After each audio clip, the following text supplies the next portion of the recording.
So, in the words of Mark Anthony, I come to bury agility, not to praise it. But let me give you some context to that. 2015, I guess, I gave what is probably my most popular talk, at least by YouTube views, Agile is Dead. I actually have the honor of having Jeff Sutherland of Scrum fame walk out on me during this talk. And this was really just a reaction to the industrialization, the standardization of Agile.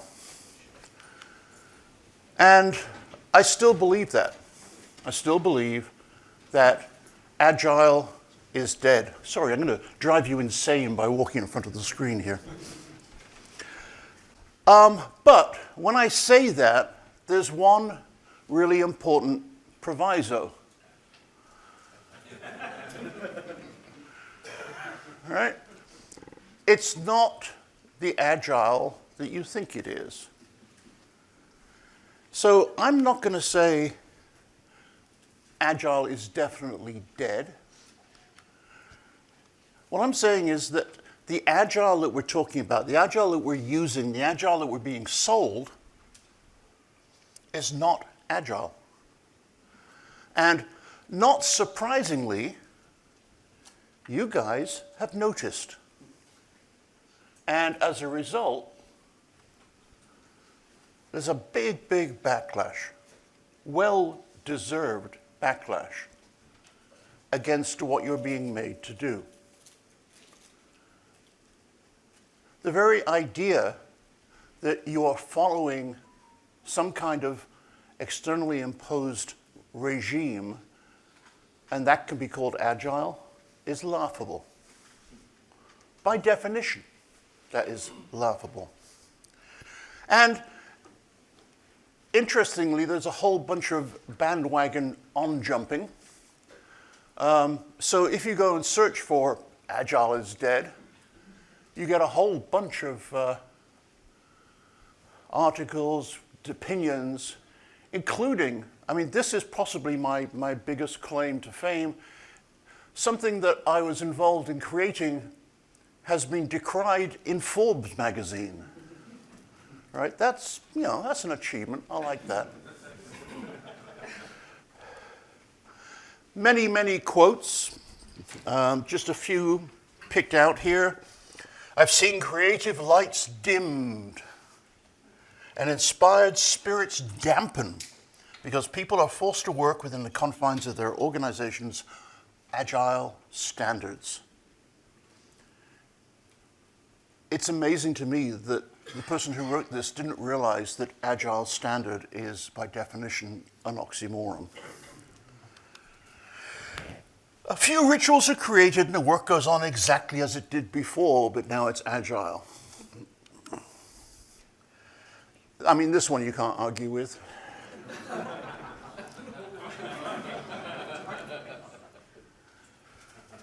Is anybody actually doing SAFe? Oh, excellent. You are all saved. Good.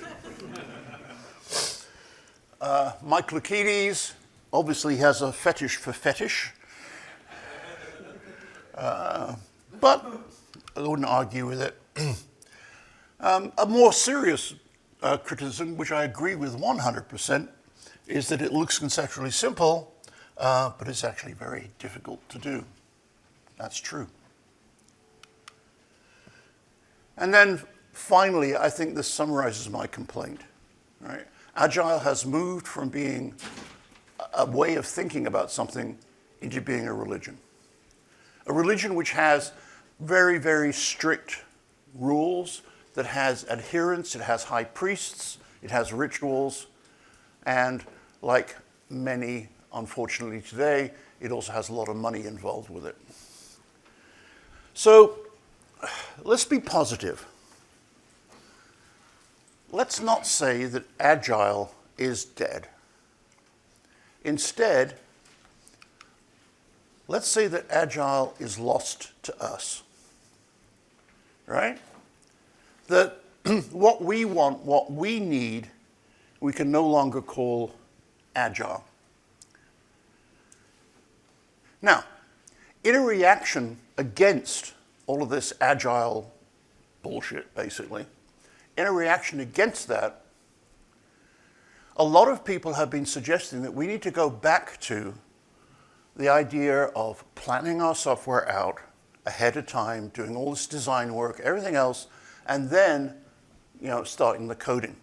And what they're calling for, and I've actually read people saying, we need to go back to doing software development like it was before Agile.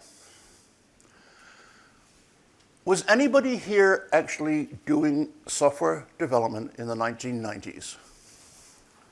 Hands up if you want to continue doing software. Oh, wow. The way you do. Oh, okay. Okay, so a bunch of gray old people are telling you that you don't want to go back. Okay? There are numbers, though, that back this up. So if we go back to the 1990s, I got to tell you, software development was possibly the most miserable industry on the face of the earth. It had been clear for 20 years that we didn't know what we were doing. And as a result, what we tried to do is to turn this into a mechanical process. And we tried to make it something where you couldn't go wrong, right? Make it into a science, make it into engineering, which is a fundamental misconception about what engineering actually is. But we tried to put all these processes in place to make sure that the crazy developers aren't going to screw up. And this culminated in a bunch of these processes where you went through effectively what was an waterfall in the pejorative sense of waterfall, right? There's good waterfall, which is the original, and then there's pejorative waterfall, which is a sequence of steps that you go through one after the other until you get to the end. And that's kind of where we'd ended up. 1995, Standish Group did a survey of the industry. And they asked project teams, how's it going, guys? Of the projects that were started in this survey, 31% of them just failed. 1 in 3. About half of them were partial successes. What that means is they didn't deliver on everything they were supposed to, or they were ridiculously late and or over budget. Basically the kind of project where you shrug and say, we won't do that again. A massive 16% were successes. Is there a project manager in the house? Project lead? Somebody, yeah, okay, there you go. Okay, so I'm going to give you a $20 million project to run, all right? Pick a number between 1 and 6. 6? Ah, sorry. That's like the 1990s. Time to get a new career. Yeah, but literally, the chances of you getting a success on your project were exactly the same as rolling a 6. Or any other number than 5, really. So Standish Group does this chaos report once, I think it's once a year, maybe once every 2 years. And 2020 came along, and they did the same thing. And those are the numbers for 2020. Still, the majority of projects fall into the kind of gray zone of, but if you look at the number of projects that were considered successful, that's, what is that? Not quite tripled. Interestingly, when they did this survey, they asked people, what kind of, quote, methodology are you using? And this is the results for people who self-identified as being agile. If you take the rest, in 2020, it looks like that.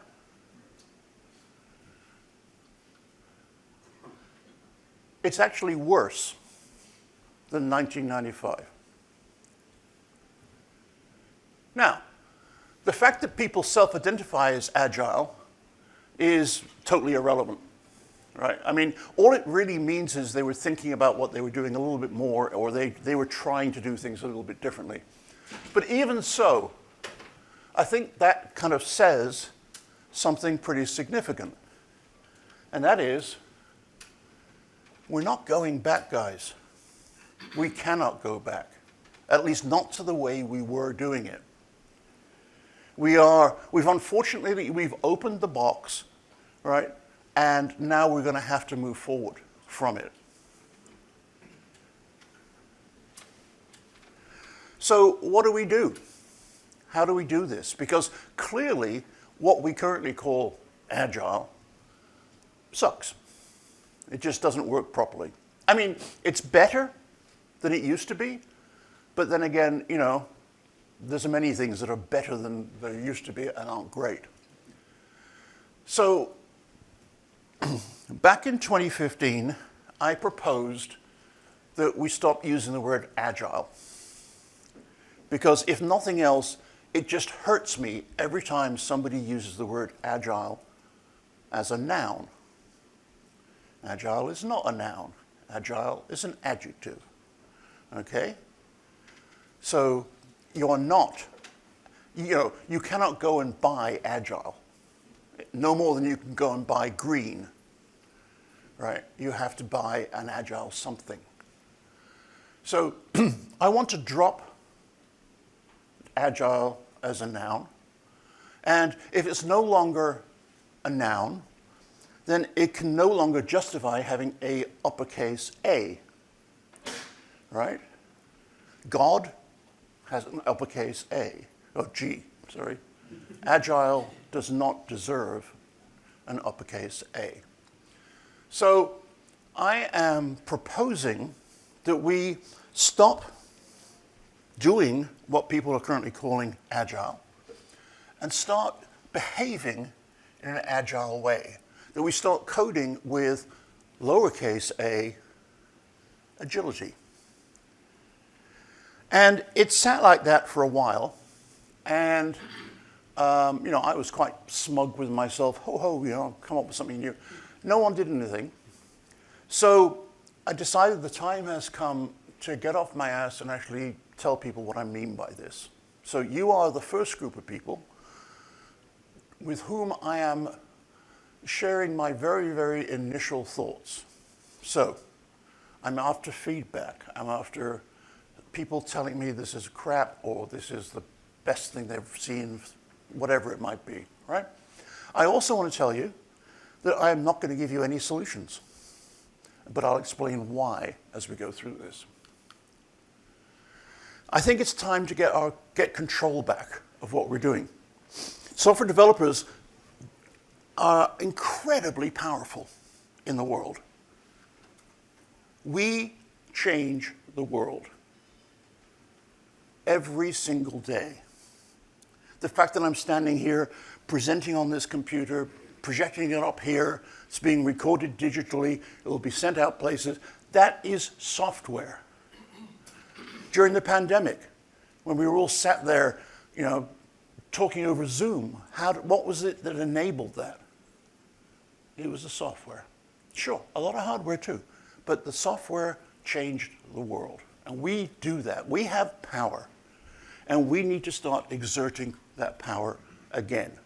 Because we actually know how to get software done if they would just get out of our damn way. So we need to make software development work again. And we need to make it work for us and for our teams.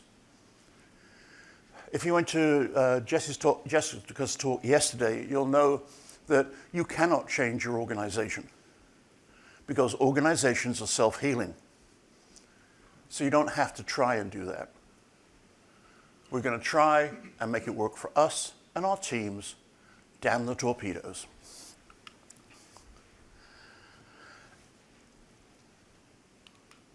And what we're going to be doing is creating a local set of values and practices that work for us, for our team, for us as individuals in our current setting. And these are going to be evolving practices. If you're doing the same thing a year from now that you're doing now, you're doing it wrong. Because the world changes, we are going to change with it.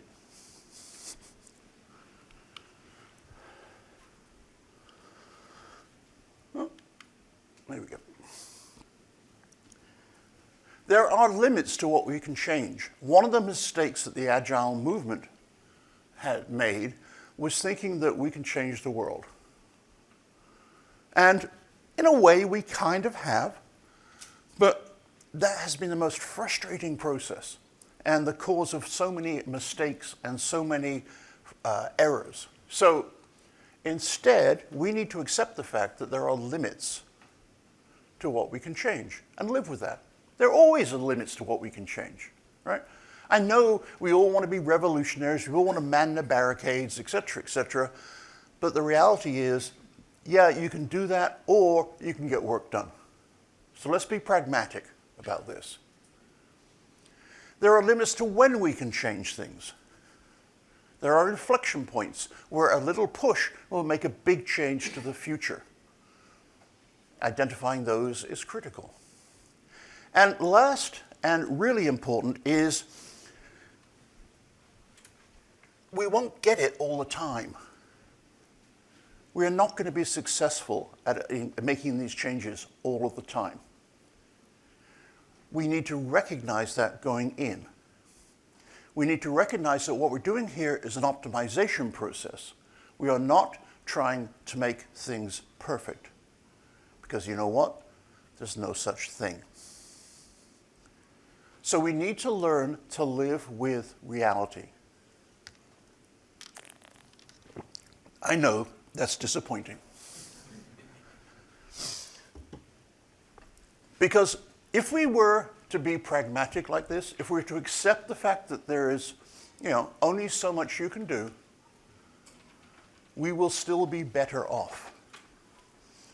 Not only just us, but the things that we do will be better as well.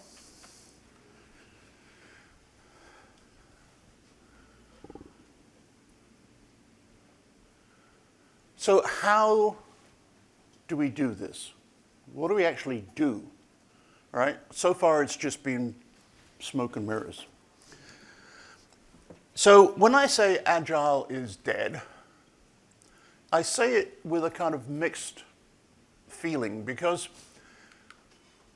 20, whatever it was, years ago, a group of middle-aged white guys, criticized away, came up with this, and I still think that this is valid today. I think there's a lot of truth in this, and I think it's a set of values that applies not just to software development, but to many things.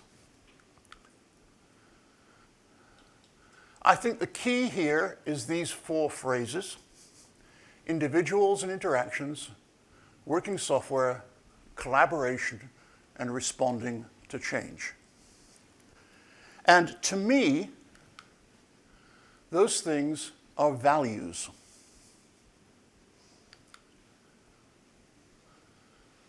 And that is what makes them important. Because as a value, I can use them as a tool. Now, it turns out, I've been speaking to people, a lot of people are kind of like hazy on what a value actually is. So let me give you the Thomas patented value machine to show you what it is. Okay, a value is nothing more than a filter. A value is something that you apply to a decision, to a belief. And it either goes yep or no.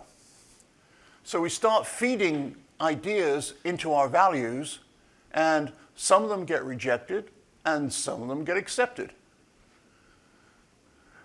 And the whole point is that by applying values, we can end up with a higher concentration of good to bad. That's all a value is, in any context. So let's look at those agile values, the values of agility, and let's see what we can do about implementing them.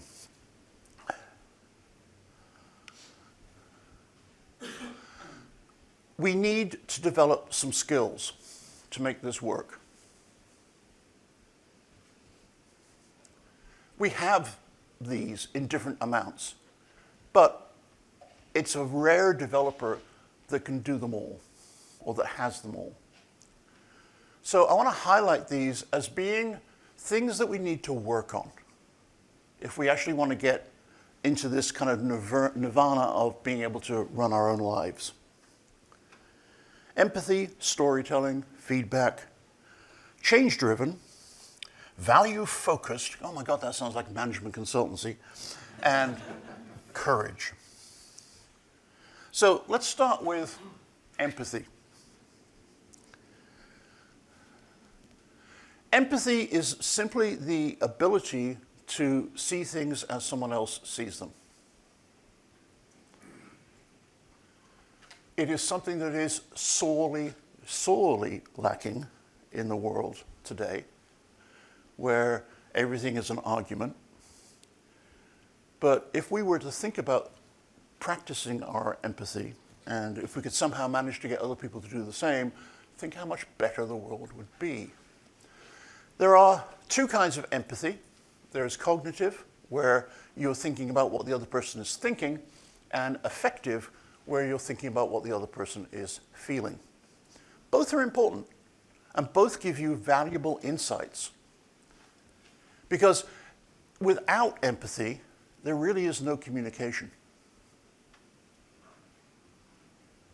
If I can talk and talk and talk, but if I'm not keeping an eye on what you're doing, and are you listening to me, are you sleeping, are you like making little microaggressive facial thingies, whatever, all right, I'm not communicating with you. So in a team environment, having empathy is critical. Because if you have better empathy, then your communication is higher bandwidth. There's a whole lot less you have to say, because you actually have already short-circuited some of it by understanding. And there are fewer misunderstandings as a result. So empathy is critical. But there is one more kind of empathy which I think is really important that people tend to forget about. And that's the idea of empathy for things. You all know somebody who, if some gadget doesn't work, they just push it harder, right? This button isn't working, mash it, mash it. Or the people that go to elevators and they push the button once, nothing happens, so they push it, as if suddenly the laws of physics are going to change and the elevator is going to appear on their floor, right? You need to understand how things react, not just how people react. And you do, because by definition, you're sitting there writing code for this abstract machine thing, and you understand what's going to happen. But developing that is really, really critical. Being able to recognize when your system or your code or your whatever it is under stress. Because in the same way you can tell people are under stress, you can tell systems are under stress. Right? And it's not obvious. They don't have, like on the cartoons, they don't have smoke coming out the top of them. But there's little hints. And if you start to become sensitive to it, you can start to recognize it. So we're going to be developing empathy. Can you develop empathy? Absolutely you can develop empathy. Initially, it's a conscious process. Initially, you want to sit there and try and think, what is this person thinking? And if you do it with friends, you can actually make a game out of it. After a while, it starts to get easier. Now, I got to tell you that on a scale of like 1 to 10, I'm probably, I don't know, a 4 when it comes to the effective kind of empathy. I try, but I'm not that good at it. But I have got better. I've been trying over the last few years to actually deliberately get better, to pause and think before I say something, to try and work out why does that person say that? Why does that person believe that, right? So whereas before I'd have said, no, that's clearly wrong, right? I'm trying to say, what makes you think that? Or where is that coming from? Or whatever else, just to try and understand a bit more about why I'm hearing what I'm hearing. It is possible to develop it. One thing I would say, and again, this comes from Jessica, is you've got to be very careful, though, of allowing empathy to take control. It's a very, very common that you get empathy for something and then you feel you have to fix it, right? It's not your responsibility to fix the world. But it really does help to understand why it's as screwed up as it is. All right, storytelling. My son taught me this. He was on the phone. He's actually, my son is a musician. He went to a liberal arts school. He speaks ancient Greek, and he became a software developer, much to my absolute amazement. And he was on the phone to one of his manager's a couple of years ago now, and they was trying to explain why the caching scheme they were using didn't work. And so about 2 minutes into the conversation, he suddenly switched to telling a story. He suddenly switched to telling some kind of long-winded metaphor-y thing, which in the end explained why caching didn't work. And his manager's manager said, "Whoa, I wish Bob told me that, in that kind of way. I understand what you're talking about now." Right? The world we live in is so different to the real world. The ideas that we can have, the things that we can do, are so, so different and so special that there is no way we can use our own terminology and expect other people to understand what we're saying. So we need to develop storytelling as a way of communicating what we do. And all I'm really talking about here is the idea of constructing good metaphors. Good ways of saying, it's like this. Well, that's not a metaphor, it's a simile, but it behaves this way, right? So you might say, okay, people may say, why am I using so much disk space for indexing? And you could draw some parallel. You could talk about, I don't know, a library, old-fashioned library, right? Has to have an index, and that's a separate physical device that, whatever it might be. And yeah, that's why it takes space. But it speeds up searching in the same way that an index speeds up searching. So that's quite a good metaphor because it actually draws parallels that work both ways. We need to learn storytelling. Again, you can practice this. And a great place to start is Christmas dinner or Thanksgiving. Whenever else you have, the great aunts and the grandparents and everybody else around, and they say to you, what is it you do again? Right? See if you can come up with a story that illustrates what you do, rather than just tell them. Or you're probably the in-house network guru, or whatever it might be, right? My computer doesn't work, right? I live in a fairly small little community of like 10 houses out in the country. And I'm the person that goes to everybody's house now and works out why their network doesn't work, right? And then they say, well, why? And, you've got to come up with a reason. You've got to come up with some kind of story. So I get really good at drawing, comparisons between, what went wrong and some physical thing that they'd be happy with. So practice on your family, practice on each other, coming up with stories that actually explain things. I promise you, the ability to talk to other people and have them understand you is surprisingly a really valuable thing to be able to do. If you want to practice agility, it means communicating, and this is a form of communicating. Feedback. Well, everybody knows feedback is good. Feedback actually is universal and the entire world would stop if we didn't have it. We use feedback all the time. We just need to use it better and more pervasively. Give you an example.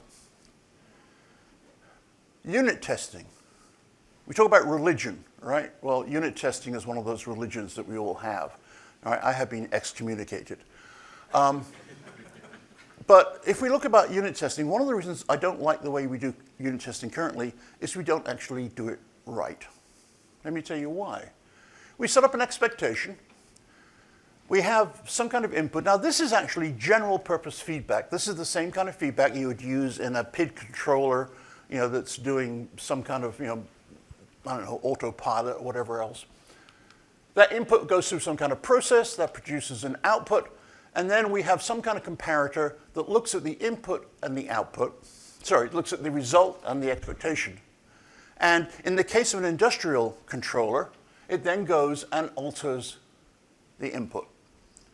All right? So, don't turn that rudder quite that much, whatever it might be. So that's classical feedback. In software development, we also have this kind of feedback, where we're testing some kind of chunk of code, and it's the code itself that we're actually applying the feedback to. So we're looking at here feedback loop of unit testing. People say unit testing is the ultimate of feedback because what it's telling us is whether or not our code is right. And that is the most ridiculous thing I can hear of. So let me talk about the 3 kinds of feedback that you can get out of unit testing. It's actually more, but let's take 3 for now. This is the obvious one. I have a bug in my code. Therefore, I have got feedback to tell me that I need to fix it. But I might also have a bug in my expectation. It happens a lot, right? And I think we all deal with that too. But there's another kind of feedback that we ignore. And that is, we managed to create this bug. Why? What went wrong that we could actually create that bug? Now, a lot of times it's a simple typo, not a big deal. But it might be that we didn't understand how that handshake worked. Or we forgot to think about flow control and buffer overrun, or whatever it might be. In this case, the bug, yeah, there's a bug in our code, but the real bug is in the process that we use to create the code. And that, to my mind, is by far and away the most valuable output of a test.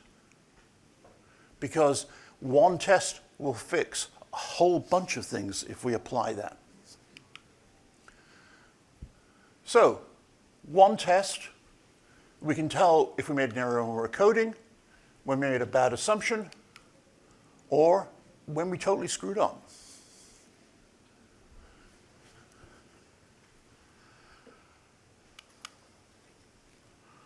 Not too sure why I have 2 copies of that. Oh, yeah.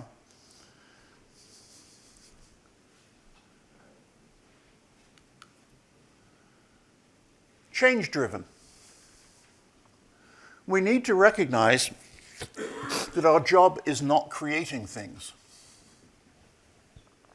which to me is a big disappointment because I really like making things. But the reality is we don't create things. The reality is we change them. We are basically dealing with a lump of modeling clay. And our daily job is to go in there and bash it around until it looks like something slightly different. And then we join these different lumps of clay together to make something bigger and whatever.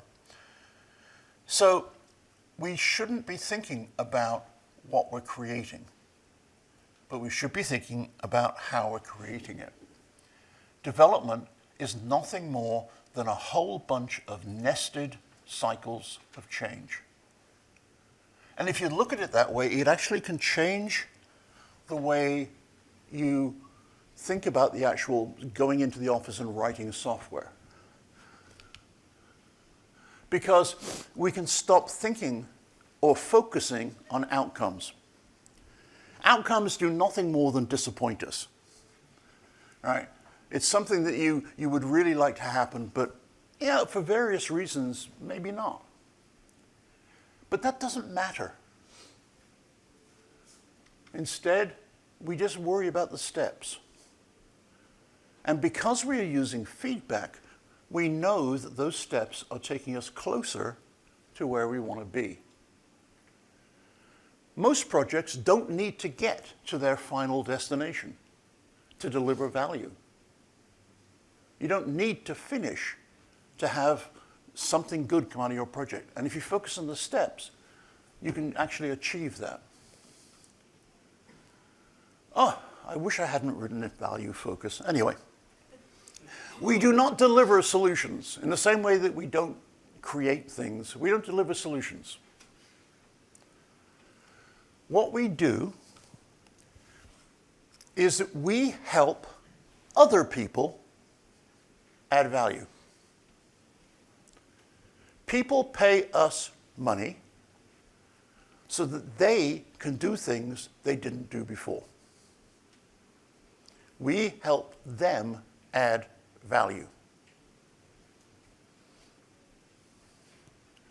So in a way, we are kind of like, I don't know, the first derivative of value in what we deliver, right? We are delivering stuff that allows them to deliver stuff or do stuff that adds more value. And one of the results of that is the earlier that we add value, the greater its value to them. Because they get to start using it earlier. So to a large extent, we need to stop thinking so much about correctness as some kind of absolute thing, and instead just thinking about the cadence with which we deliver value. Because if we are making software that's easy to change, it really doesn't matter. Unless we're doing pacemakers or, space shuttle software or something, the occasional bug, we fix it, move on. And if you look at this has to be a graph, right? It's not a pie chart, sorry. If we look at this as a process where we're just looking at how much value have we delivered to the customer, if we were to deliver once a week, say, and we deliver 1 unit of value to them, then in the first week, they have the benefit of 1 unit of value. In the second week, they have 1 plus 1, but they also have the benefit from they previously had. So the accumulated value is 3. And it keeps going like that. And over time, our little 1 value a week ends up gaining them triangular n value over time. If instead we say, oh no, we're going to do a 5 weeks iteration, and we're going to deliver value in 5 weeks chunks, and they're going to get a value of 5 every 5 weeks, well, that's going to look like this. You get your initial 5, and then for the next 5 weeks, first of all, you get nothing for the first 5, then you get 5 here, you have 5 plus another 5, 5 plus another 5, so that's just a linear amount. And then suddenly in this week, we get an extra boost of 5. So clearly, being able to deliver incrementally is a good idea. Last on our list, courage. Right now, we have the ability to say, it's not our fault. Right? We're being made to do Agile, not our fault. Right? We can't do that anymore. We're going to have to stick our necks out and say, no, that's the wrong way of doing it. We're going to have to stop making excuses and start taking the responsibility. Because if we take control, and I'm saying we should take control, if we take control, then we're responsible. Now, that's not ultimate, because at the end of the day, we are not everyone. And so if we communicate effectively and honestly, and then they ignore us, then we've just shifted the responsibility. However, there is a culture of blame, and I want to move away from that. If we want to be, quote, agile, then we no longer need to think about things in terms of responsibility and blame. Instead, we just need to be able to think about, hey, this is what we're doing, this is what we're delivering value. All right, so that is basically a whole bunch of bullshit. Except I believe it. I think that these are skills that as developers we need to practice and get better at. And as with everything, we need to be using feedback to tell us how much we are getting better or worse, and use that to get increasingly better throughout. So at this point you're saying to me, okay, Dave, that's all very wonderful. What should I do? Right? Everybody wants to know, what should I do? And there's a really simple answer. That's it.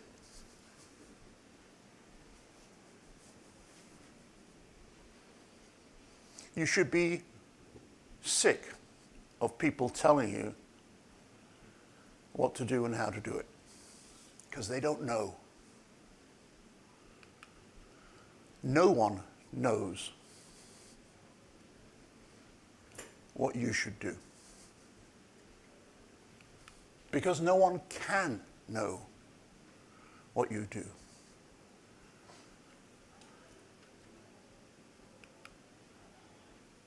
Except possibly you, if you work at it. There is no magic formula. There is no manual. There is no set of suggestions or rules or anything that will tell you how to be agile. If you're a deer running away from a lion, you don't stop to read the manual, because there is no manual. Because the manual would have to say, if your left hind foot hits a rock and slips, then do this, this, this, and this, right? For all of the infinite set of possibilities that that deer may encounter. What's the deer doing? The deer is using feedback and adjusting what it does as it does it. That's what makes it agile. There are no rule books for deer. And every one of you is just as sensitive and delicate as that deer. I love you all. So I'm going to propose a way forward, which is not a set of rules. It's almost meta in a way it's going to do it. I've done this before. The essence of being agile is to work out where you are, right? Find out your context. Take a small step towards your goal. Adjust your understanding based on what you learned. That's feedback. And then go back and repeat. And do that in a fractal way at every single layer of everything you do. From something as ridiculous as what you name a variable to something as big as, do we have a team or not? All of these things are up for grabs. All of these things are experiments, to use Jessica's word. All of these things are things that you need to change as you go along. And then, if you're faced with a choice, try and choose the thing that's the most easy to change if you've made a mistake. People say, how do I know? And I have suggestions for that too. We could deal with that if there's a question at the end. But you can teach yourself to learn what's easiest to change. So, let me give you an example. This is not something you should do, right? This is simply illustrating a process that you can go through. Now, if you want to, you can try it. But I'm not saying this is a part of being agile. This is not. This is simply a process. Now, the basis of this is end of last year, I opened up my calendar and tweeted, X'd, that anybody who wants to talk about their projects, their teams, what they're doing, please, just sign up. And I ended up talking to over 50 developers. I talked to people in every continent apart from Antarctica. And I was remarkably heartened that I was expecting a whole bunch of really disgruntled people, and I got some, but I also got a lot of people who were basically saying, forget this, all right? We're not going to do the way people are telling us to do it. We're actually doing it our own way, and you know what? It's working. So this is actually one of the outcomes of those conversations. Many of our meetings, here's our problem, right? This is the where are we now. Many of our meetings feel unproductive, right? Let's improve on that. So first thing we're going to do is we're going to do some kind of situational analysis, right? Well, first of all, why are we doing them? I mean, there must be a reason to do them. And we want to know what's going on. We want to look at what problems people are having. We want to do planning. And there's also this concept of, like in a scrum, you may serendipitously discover that someone else has done something that you were planning to do or whatever else it might be. What's the downside? Well, just an estimate, but if you are doing Scrum and you're doing all of the various things, then you're probably spending, and if you manage to pull off a daily Scrum in 15 minutes, which is not necessarily guaranteed, then you are spending roughly 13 and a half, let's call it 13 because I'm being generous, hours in meetings every 2 weeks. And if you assume that 2 weeks is 80 hours, that is 17% of your time in meetings. And I'm guessing that that's probably a low number. What does 17 represent as a percentage? Well, I would point out that in a team of 6 people, that's one of them. It's also the failure rate of projects in 1995. Coincidence? I think not. So what can you do about that? Well, let's go back to why we have them. We have them so that we can communicate and so that we can collate things. So let's make a small step. Let's stop having meetings. Literally. For 2 weeks, we will not have a single damn meeting. What could go wrong? Okay, no, things could go wrong. But at the worst, it's going to be 2 weeks worth of wrong. Okay? And the chances of it being 2 weeks complete of wrong are really 0. So let's stop having meetings and see what happens after 2 weeks. Wouldn't it be nice to be able to do that? Do it. You can do it. If everybody in the team says no, then you won't have the meeting. So we do that, but remember what our process is. We get to the end. We said, how did that go? And so we say, what did we learn? Well, we learned that our value delivery was up by a certain percentage. We've had 2 cases of duplicated effort, which is not so great. And there was a bit of confusion over priorities. Okay, cool. So what are we going to do to fix that? Well, we could go back to having meetings, or we can take another step forward. How do we look at those issues and say, yeah, we should be able to fix those? Well, one way would be if one of our senior devs spent some time bringing communication back. So let's have a senior dev spend an hour a day talking to people.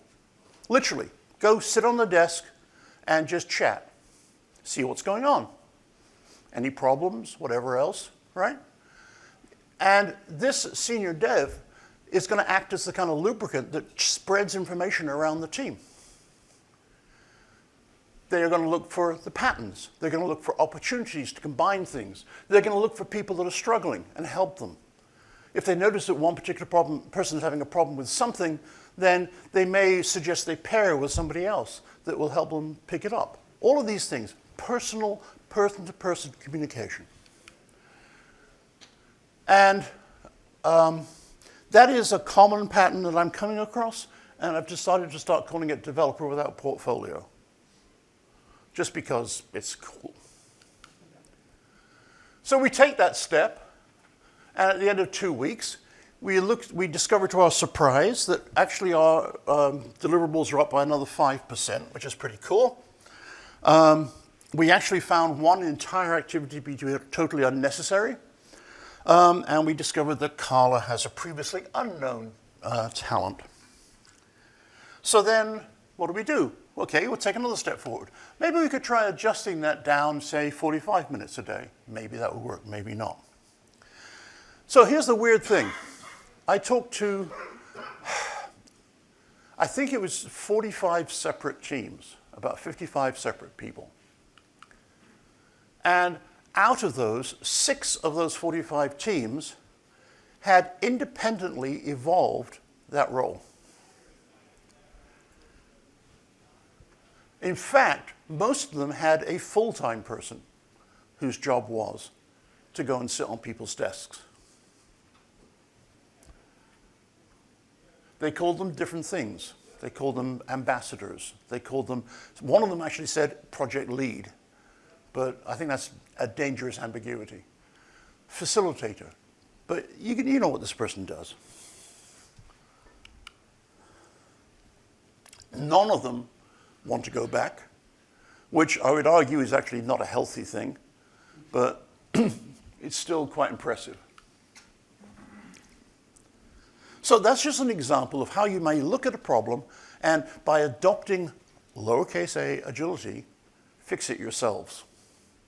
That's all I'm saying. You can fix it yourselves. Let's take another one, real simple one. Is this familiar to anyone? Yeah? It is to me. When I took on a long, complicated story, but I took on a system that I actually originally wrote and then kind of like moved away from. I got it back again after about 8 years, and I had to throw away about 1,200 tests, right? Just because it wasn't worth it. So, why do we have tests? Again, this is the process. Why do we have tests? We validate functionality, we protect against whatever, and we also use it to help us inform the design. What do they cost? Well, everybody knows what they cost. So what are the things we can do? Small step number 1. Let's disable tests that are not API related once we get that module delivered, or whatever the word is for it. Yeah? We won't throw them away, we'll just disable them. And make sure that we're tracking the metrics, because we need feedback, right? We need to know what goes wrong as a result of doing this. Some months later, we discover there's no observable change in the error rate, et cetera, all right? So having done that, again, what's the next thing we can do? Well, one of the problems we find is that our errors are due to coupling. The errors that remain are due to coupling. So let's actually proactively try and attack those particular errors. Whatever it might be, I don't care, right? All I'm saying is that in the process we're going through, we look at a problem, we come up with solutions, we have the courage to try them, and then we take the feedback and adjust. So that's it, right? That's all I'm suggesting. Nothing dramatic, nothing organized in that way. It's developers having the courage to make their own lives and the lives of those around them better.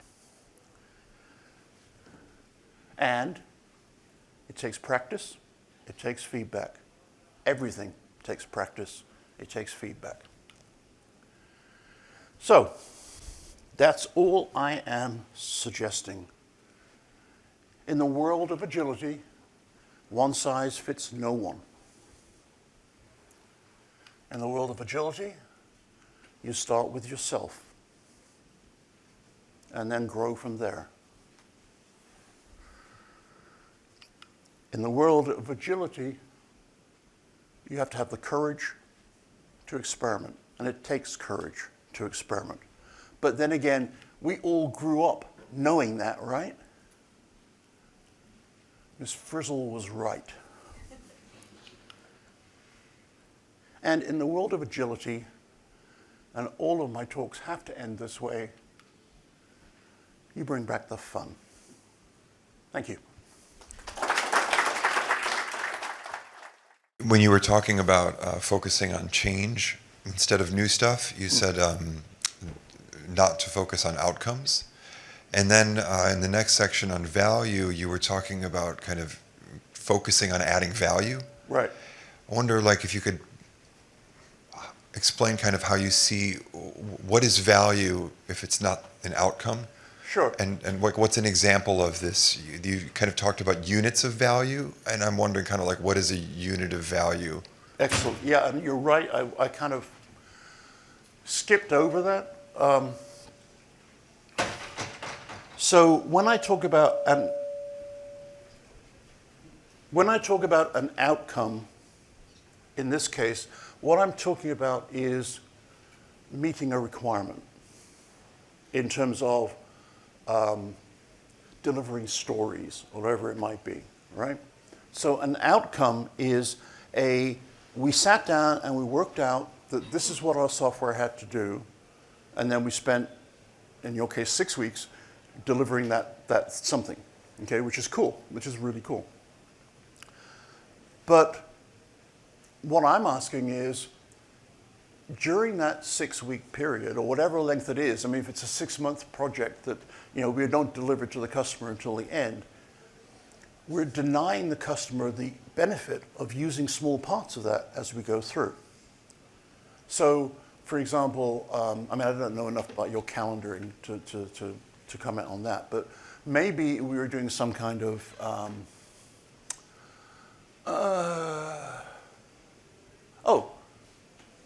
currently, I'm actually helping my wife put together a WordPress site for a quilt guild in Denton, Texas.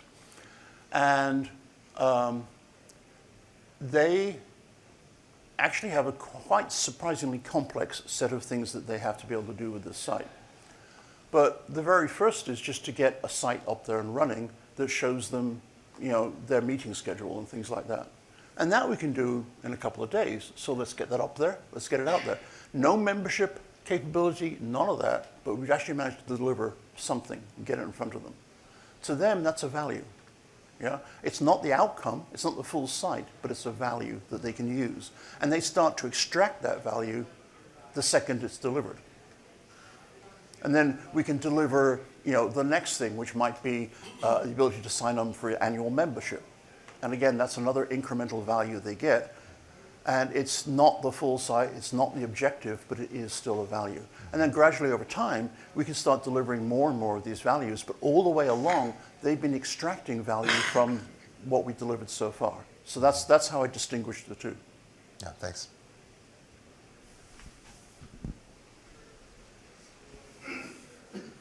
No? Oh. So this isn't, whoa, this is over-amplified. This isn't so much a question, but when you talked about going back to the 90s, Yeah. I put my hand down, and then I thought about it a little bit. Said, the 80s and the 90s for me were pretty damn good. Development tools weren't great, whatever. And I realized it was mostly because I was working in startups or very small self-contained teams. Yeah. And I think anything with agility has to have something of, I wasn't in a real world there, right?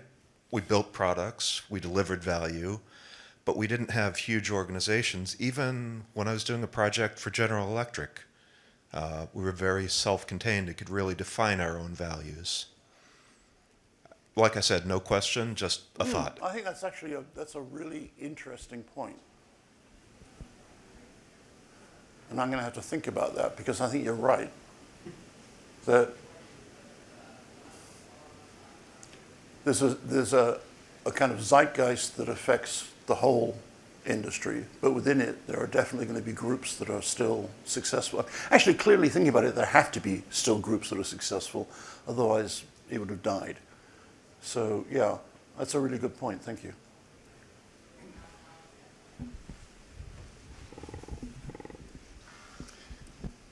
So I just finished building a sauna with my wife a couple weeks ago. And one of the things I found, it took us about 4 times longer than we wanted to do. But when we went along, we made sure that we didn't have to undo anything. And so our primary thing was quality. We didn't want to have to tear apart our cedar walls ever. Right. So I think part of the change thing was that quality was part of what we're doing. I just want to throw that out there.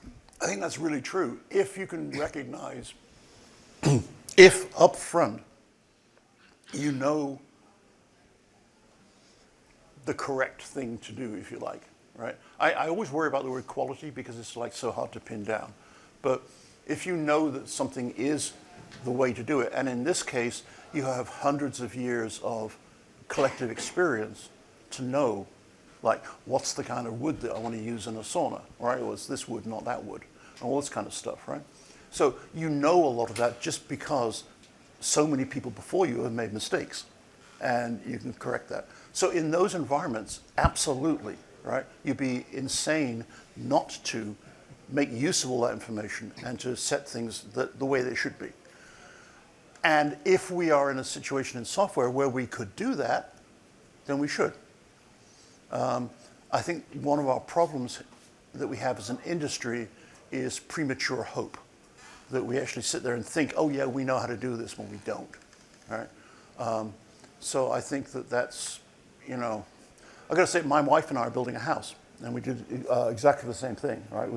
We made sure that we tried to use the most, best way of doing everything. And we get to the end, and this whole thing's been finished. What we need is the flooring down, and we say, oh, you know what, that door is wrong. Can we rip it out and put a pocket door in instead? Which, I mean, the builder went, but, yeah, I mean, we tried our hardest, but when it actually came down to actually playing with it and looking at it and trying to live in it, you say, oh no, that's not going to work. So I think, yeah, when you know, and you can prove that you know, then yeah, absolutely do it that way. Ken, how are we doing for time? Are we okay? Okay.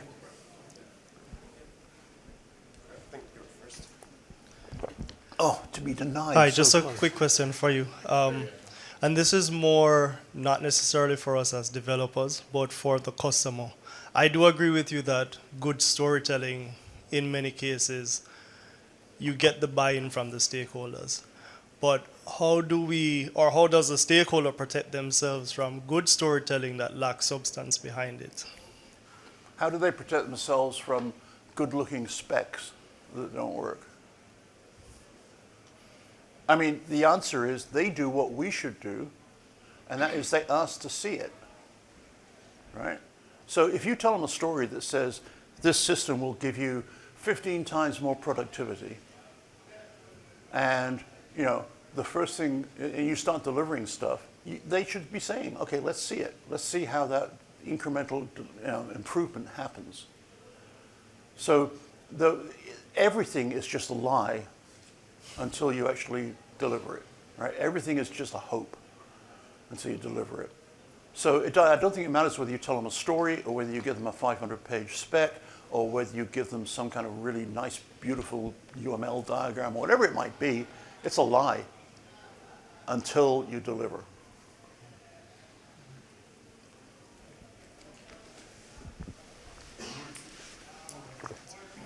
Okay, in that case, I've just been given the shut up talk, so go have a cup of coffee. Thank you very much, appreciate it.